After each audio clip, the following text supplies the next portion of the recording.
Hi everyone, నా పేరు Nanda and welcome to my channel Nanda's journey. ఈ వీడియోలో మనం world heritage site the great living Chola temple అయిన తంజావూరులోని బృహదీశ్వర ఆలయాన్ని సందర్శిద్దాం. ఈ ఆలయం గురించి చాలా విషయాలు తెలుసుకోవాలి. 1000 ఏళ్లకు పూర్వం ఇంత భారీ సైజులో సిమెంట్, ఐరన్ మరియు ఎటువంటి ఇతర వస్తువులు వాడకుండా కేవలం రాతితోనే ఈ ఆలయాన్ని ఎలా నిర్మించారు, ఈ ఆలయ నిర్మాణం వెనుకున్న టెక్నాలజీ ఏంటి, ఇలాంటి మరెన్నో విషయాలు 1 by 1 డీటెయిల్డ్ గా తెలుసుకుందాం. వీడియో చివర్లో మన తెలుగు రాష్ట్రాల నుంచి తంజావూరు ఎలా చేరుకోవాలి, ఈ ట్రిప్ కి ఎంత బడ్జెట్ అవుతుందనేది చెప్తాను. ఈ ఆలయం తంజావూరు రైల్వే స్టేషన్ నుంచి 2 కిలోమీటర్లు, తంజావూరు న్యూ బస్ స్టాండ్ నుంచి 5 కిలోమీటర్ల దూరంలో ఉంటుంది. రైల్వే స్టేషన్ మరియు బస్ స్టాండ్ నుంచి ఈ ఆలయం చేరుకోవటానికి లోకల్ బస్సెస్ మరియు ఆటోస్ అందుబాటులో ఉంటాయి. ఆలయం లోపలికి ఎంటర్ అవటానికి 3 ఎంట్రన్సెస్ ఉన్నాయి. ఈ ఆలయం ప్రహరీ చుట్టూ కందకాన్ని ఏర్పాటు చేశారు.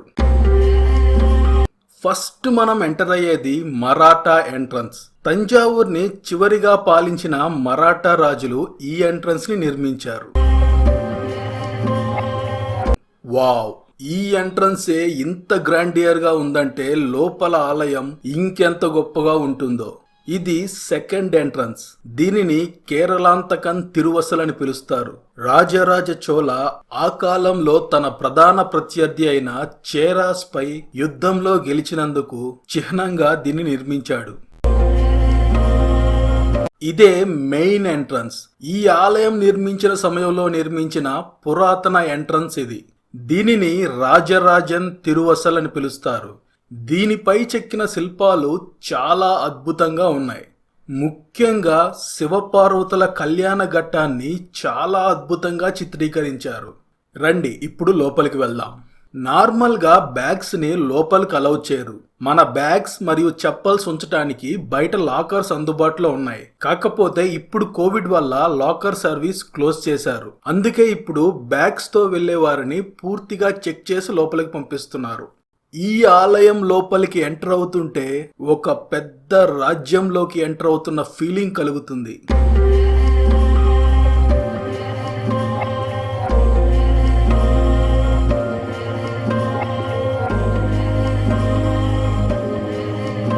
థింక్ బిగ్, అచీవ్ బిగ్ అనే ఈ కొటేషన్ కి పర్ఫెక్ట్ ఎగ్జాంపుల్ ఈ ఆలయం. రాజరాజ చోళ ఇంత గొప్పగా ఈ ఆలయాన్ని ఊహించాడు కాబట్టే ఇంత గొప్పగా నిర్మించాడు. 100 ఏళ్ల పూర్వం నిర్మించిన ఆలయాలు శిథిలావస్థకు చేరుకుంటుంటే 1000 ఏళ్లకు పూర్వం నిర్మించిన ఈ ఆలయం మాత్రం చెక్కు చెదరకుండా ఉంది. ఈ ఆలయంలోకి ఎంటర్ అయిన కొంత సమయానికి నాకు కనిపించిన బిగ్ డిఫరెన్స్ ఏంటంటే, ద్రవిడియన్ ఆర్కిటెక్చర్ లో ఆలయ గోపురం అంటే ఎంట్రన్స్ పెద్దదిగా, విమాన గోపురం అంటే గర్భాలయం పైన ఉన్న గోపురం చిన్నదిగా ఉంటుంది. కానీ ఈ ఆలయం దానికి రివర్స్ లో ఉంటుంది. ఎంట్రన్స్ చిన్నదిగా, విమాన గోపురం పెద్దదిగా ఉంటుంది. Think different. ఈ ఆలయం అసలు పేరు రాజరాజేశ్వర ఆలయం. ఈ స్వామిని రాజరాజేశ్వర అని పిలిచేవారు. కానీ తంజావూరును చివరిగా పాలించిన మరాఠా రాజులు బృహదీశ్వర ఆలయంగా పేరు మార్చారు. రాజరాజేశ్వర అంటే రాజరాజ చోళ గుర్తొస్తాడని ఈగో ప్రాబ్లంతో మరాఠా రాజులు పేరు మార్చి ఉండొచ్చు. ఈ ఆలయాన్ని రాజరాజ చోళ నిర్మించాడు. ఈ ఆలయాన్ని డిజైన్ చేసింది కుంజర మల్లన్ రాజరాజ పెరుంతాచన్. దీనిని 1003లో మొదలుపెట్టి 1010లో పూర్తి చేశారు. కేవలం 7 సంవత్సరాలలో ఎటువంటి టెక్నాలజీ లేని రోజుల్లో, ఎటువంటి మెషనరీ లేని రోజుల్లో చిన్న చిన్న పనిముట్లతో, ఏనుగుల సహాయంతో ఈ ఆలయాన్ని నిర్మించారు. పూర్తిగా గ్రానైట్ రాతితో నిర్మించిన మొట్టమొదటి ఆలయం ఇది. ఈ ఆలయాన్ని నిర్మించడానికి 1,30,000 టన్నుల గ్రానైట్ ను వినియోగించారు. ఈ ఆలయానికి సమీపంలో ఎక్కడా గ్రానైట్ రాయి అనేది లేదు. మినిమం 100 కిలోమీటర్ల దూరం నుంచి ఇన్ని టన్నుల గ్రానైట్ రాతిని ఏనుగుల ద్వారా తరలించారు. ఈ ఆలయాన్ని నిర్మించడానికి ఎక్కడా సిమెంట్, ఐరన్ మరియు ఏ ఇతర వస్తువులను వినియోగించలేదు. కేవలం రాతితోనే ఇంటర్లాకింగ్ సిస్టమ్ ద్వారా నిర్మించారు. మన దేశంలో హొయసలా టెంపుల్స్ కూడా ఇంటర్లాకింగ్ సిస్టంతో నిర్మించారు. అది ఎలా నిర్మించారనేది సోమనాథపుర టెంపుల్ వీడియోలో క్లియర్ గా ఎక్స్ప్లెయిన్ చేశాను. దాని లింక్ డిస్క్రిప్షన్ లో ఇస్తాను, మీకు ఇంట్రెస్ట్ ఉంటే చూడవచ్చు. కాకపోతే ఆ ఇంటర్లాకింగ్ సిస్టమ్ వేరు, ఈ బృహదీశ్వర ఆలయంలో నిర్మించిన ఇంటర్లాకింగ్ సిస్టమ్ వేరు. ఈ ఇంటర్లాకింగ్ సిస్టంలో పజిల్ టెక్నిక్ ని ఉపయోగించారు. ఈ పజిల్ టెక్నిక్ తోనే గోపురం మొత్తాన్ని నిర్మించారు. జాయింట్ల మధ్యలో అతికించటానికి ఎటువంటి పదార్థాన్ని వినియోగించలేదు. 216 అడుగుల ఎత్తులో 13 అంతస్తుల్లో నిర్మించిన ఈ గోపురం ఆ కాలంలో అతి ఎత్తైన కట్టడం. దీన్ని నిర్మించడం ఒక ఎత్తైతే ఈ విమాన గోపురంపై 80 టన్నుల కలశాన్ని ఏర్పాటు చేశారు. 80 టన్నులంటే 80,000 కేజీలు. ఏకశిలపై ఈ కలశాన్ని నిర్మించటమే చాలా గొప్ప విషయం. అలాంటిది ఇంత బరువైన కలశాన్ని 216 అడుగుల ఎత్తులో ఉన్న విమానంపై పెట్టడం అంతకంటే గొప్ప విషయం. ఆ కాలంలో ఎటువంటి మెషినరీ కానీ క్రేన్స్ కానీ లేవు. దీన్ని ఎలా పైకి లేపారంటే ఆ కాలంలో గోపురం నుంచి 8 కిలోమీటర్ల దూరం వరకు ఎలివేషన్ ని నిర్మించారు. ఆ ఎలివేషన్ మీదుగా 3000 ఏనుగుల సహాయంతో పైకి తీసుకువెళ్లి అమర్చారు. ఒక్కసారి ఊహించుకోండి, ఇలా ఈ కలశాన్ని ఏర్పాటు చేసే సమయంలో ఏ మాత్రం చిన్న పొరపాటు జరిగినా అప్పటి వరకు నిర్మించిన ఆలయం మొత్తం కూలిపోతుంది. హైలీ స్కిల్డ్ పీపుల్ మాత్రమే దీన్ని చేయగలరు. ఇదంతా ఒక ఎత్తైతే ఈ ఆలయాన్ని నిర్మించటానికి ఎటువంటి బేస్మెంట్ నిర్మించలేదు. డైరెక్ట్ గా నేలపైనే నిర్మించారు. మనం ఒక చిన్న ఇల్లు నిర్మించాలన్నా స్ట్రాంగ్ బేస్మెంట్ ఏర్పాటు చేస్తాం, కానీ ఈ ఆలయాన్ని ఎటువంటి బేస్మెంట్ లేకుండా నేలపైనే నిర్మించారు. 1000 ఏళ్ళైనా ఏ మాత్రం చిన్న వంపు కూడా లేకుండా ఇలా నిటారుగా ఉందంటే అప్పటి వారిని ఎంత గొప్పగా పొగిడినా తక్కువే.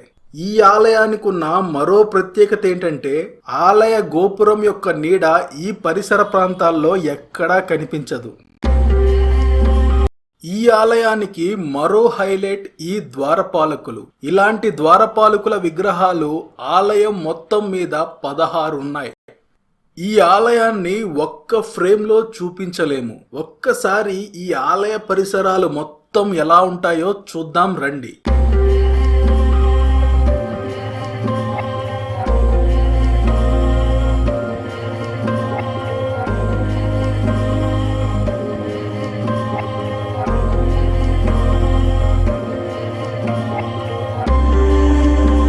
ఈ ఆలయంపై చెక్కిన శిల్పాలు చాలా అద్భుతంగా ఉన్నాయి.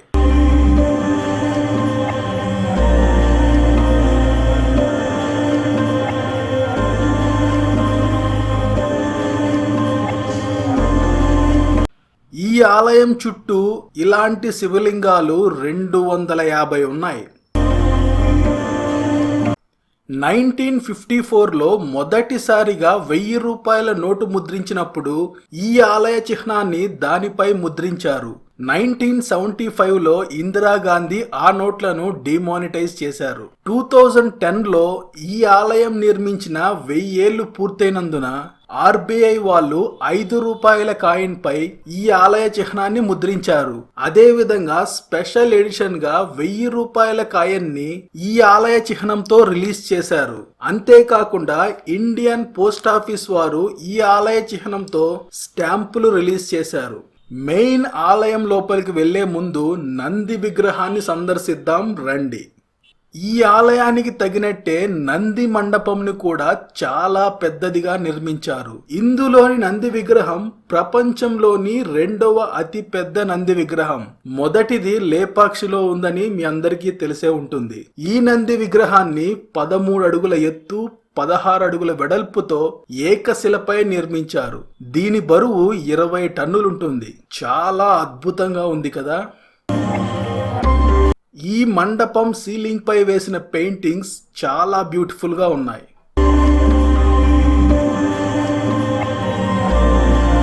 రండి ఇప్పుడు మనం లోపలికి వెళ్దాం. మెయిన్ ఆలయంలోకి ఎంటర్ అవ్వగానే 13.5 అడుగుల శివలింగాన్ని చూసి నా రోమాలు నిక్కబొడుచుకున్నాయి. ఏదో తెలియని పాజిటివ్ వైబ్రేషన్స్. ఆ ఎక్స్పీరియన్స్ ని మాటల్లో వివరించలేను. పెద్ద ఆలయాలు లేదా ఇలాంటి ఏ పెద్ద కట్టడంలో అయినా మనం మాట్లాడితే రీసౌండ్ వస్తూ ఉంటుంది. కానీ ఆలయం లోపల ఎంతమంది మాట్లాడినా ఎటువంటి రీసౌండ్ రాదు. దానికి వారు ఎటువంటి టెక్నాలజీని వినియోగించారనేది తెలియదు. తంజావూర్ బృహదీశ్వర ఆలయం గురించి నేను తెలుసుకున్న విషయాలన్నీ మీతో షేర్ చేసుకున్నాను. ఇప్పుడు మనం మన తెలుగు రాష్ట్రాల నుంచి తంజావూర్ ఎలా చేరుకోవాలో చూద్దాం. మన తెలుగు రాష్ట్రాల నుంచి తంజావూర్కున్న ట్రైన్ డీటెయిల్స్ డిస్క్రిప్షన్ లో ఇస్తాను, చెక్ చేయండి. ఒకవేళ మీకు డైరెక్ట్ ట్రైన్స్ అందుబాటులో లేకపోతే ముందుగా చెన్నై చేరుకోండి. చెన్నై నుంచి తంజావూర్ కి నెంబర్ ఆఫ్ బస్సెస్ ఉన్నాయి. ట్రైన్స్ కూడా అందుబాటులో ఉన్నాయి. ఆ ట్రైన్ డీటెయిల్స్ కూడా డిస్క్రిప్షన్ లో ఇస్తాను, చెక్ చేయండి. తంజావూర్ న్యూ బస్ స్టాండ్ మరియు రైల్వే స్టేషన్ దగ్గరలో హోటల్స్ అందుబాటులో ఉన్నాయి. ఆన్లైన్ లో బెస్ట్ రేటింగ్ ఉన్న వాటిని బుక్ చేసుకోండి. యావరేజ్ గా అరౌండ్ 800 లో రూమ్స్ దొరుకుతాయి. ఈ ట్రిప్ కి కావాల్సిన బడ్జెట్ డీటెయిల్స్ డిస్క్రిప్షన్ లో ఇస్తాను, చెక్ చేయండి. ఈ వీడియోకి సంబంధించి మీకు ఏ డౌట్స్ ఉన్నా కమెంట్స్ లో తెలపండి, రిప్లై ఇస్తాను. ఈ వీడియో మీకు నచ్చితే లైక్ చేయండి, షేర్ చేయండి, అండ్ సబ్స్క్రైబ్ చేసుకోండి. బెల్ ఐకాన్ ప్రెస్ చేయడం మర్చిపోవద్దు.